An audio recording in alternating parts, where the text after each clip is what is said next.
জি, অনেক ভালো লাগছে। অনেকদিন পরে ঈদগায় আসলাম একসাথে। 1 মাস অপেক্ষার পর নামাজ পড়তে। 29টা। জি না, জি এই ব্যাপারটা অনেক ভালো লাগে। 1 মাস কষ্ট করার পরে ঈদ অনেক ভালো লাগে।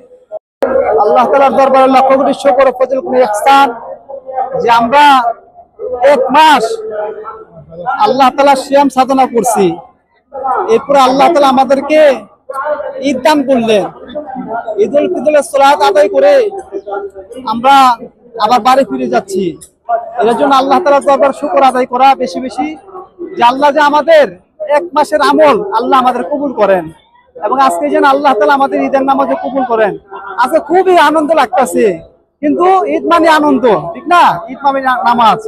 আজকে লক্ষ মুসলিমের সাথে একসাথে নামাজ পড়া, এটা অনেক কিছু। আল্লাহ তাআলার দরবারে শুকরিয়া যে আল্লাহ তাআলা আমাদেরকে একত্রিতভাবে জামাতের সাথে আদায় করার তৌফিক দান করছে। এবারই প্রথমবার এখানে আসা নাকি এর আগে আসা? না, এবার আমি এখানে প্রায় প্রতি বছরই আসি। এবারের আসাটা আসলে বিশেষ কোনো কারণ ছিল কি? জি না, প্রতি বছরই আসা এদিকে। সন্তানকে নিয়ে এসেছেন, কেমন লাগছে? জি ইনশাল্লাহ আলহামদুলিল্লাহ অনেক ভালো লাগছে, অনেক ভালো লাগছে। অন্যান্য বছরগুলোর তুলনায় এবার কোনো ভিন্নতা দেখেছেন কিনা যে উৎসব? অন্যান্য বছরের তুলনায় এই বছরে একটু ভিন্নতা দেখতে পারছি, সেটা হচ্ছে সিকিউরিটি যে সিস্টেমটা, এটা অনেকটাই লো টাইপের। সিকিউরিটি সিস্টেম যেটা আছে বর্তমানে সরকার বা এই বর্তমানে যে সিকিউরিটি সিস্টেমটা, সেটা অন্যান্য বছরের তুলনায় অনেকটাই নিম্নমানের। আপনি বলছেন যে ঈদগাহ মাঠে যে সিকিউরিটি সেটা হ্যাঁ, একটু নিম্নমানের। এটা মনে হচ্ছে আপনার আগে যেমন অনেক বিভিন্ন স্তর পার হয়ে আমরা একদম ফার্স্ট পজিশনে গিয়ে বসতাম। তারপর হচ্ছে ওই ইলেকট্রিক যে সিস্টেমটা, তারপর হচ্ছে আপনার ওই কি বলে ওইটা ফ্যান, এগুলো অনেক প্রবলেম ছিল আর কি। এমনি বাইরের সবকিছু গুণগত সুস্থ না এমনি সব ঠিকঠাক, খুব সুন্দর। কেমন লাগছে? ভালো লেগেছে। এবার কি রোজা রাখা হয়েছিল? হ্যাঁ, সবগুলো। সবগুলো রোজা রাখা হয়েছে? এই যে সবগুলো রোজা রাখলাম, রোজা রাখার পরে যে নামাজ পড়তে আসলাম, কেমন লাগছে? ভালো লেগেছে। আর ঈদে কি কি কেনা হয়েছিল, কি কি কেনা করে আসা? আমাদের ঈদের শার্ট, প্যান্ট এগুলো কিনেছিল, আর এগুলো পরে নামাজ পড়ে আসতে হ্যাঁ ভালো লাগছে। হ্যাঁ এবারে ঈদের জামাতে নামাজ পড়লেন, জাতীয় ঈদগাহে কেমন লাগলো?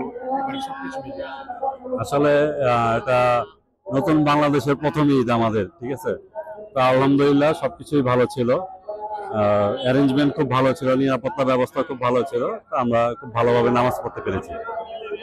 এর আগের বছরগুলোর তুলনায় এই বছর আসলে এখানে আসা কেন, প্রধান উপদেষ্টা আসছেন এই জন্য কি আসলে বেশি না, আসলে ঈদগাহ যে নামাজ, এটা হলো একটা বড় পরিসরে, এটা জাতীয় ঈদগাহ, ঠিক আছে। এবং গত 10 বছর যাবত আমরা এখানে আসলে নামাজ পড়ি, কারণ বড় পরিসরে সবার সাথে দেখা হয়, হয়তো চিনি না কাউকে, ঠিক আছে, কিন্তু বাট বড় পরিসরে নামাজ পড়লে একটা মনটা ফ্রেশ থাকে। যে সারা বছর 30 দিন রোজা রাখার পরে একটু মনটা ফ্রেশ থাকে, যে এখানে এসে সবার সাথে দেখা হচ্ছে, একটা নামাজ পড়তে পারতেছি বড় পরিসরে, এটা খুব ভালো লাগে সবসময়। বাবা, তোমার কেমন লেগেছে বলো?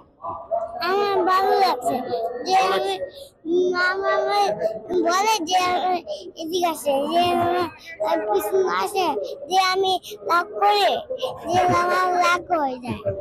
কি কি কিনছিলে তুমি এবার ঈদে? এবার ঈদে কি কিনছো? জুতা, জামা বলো।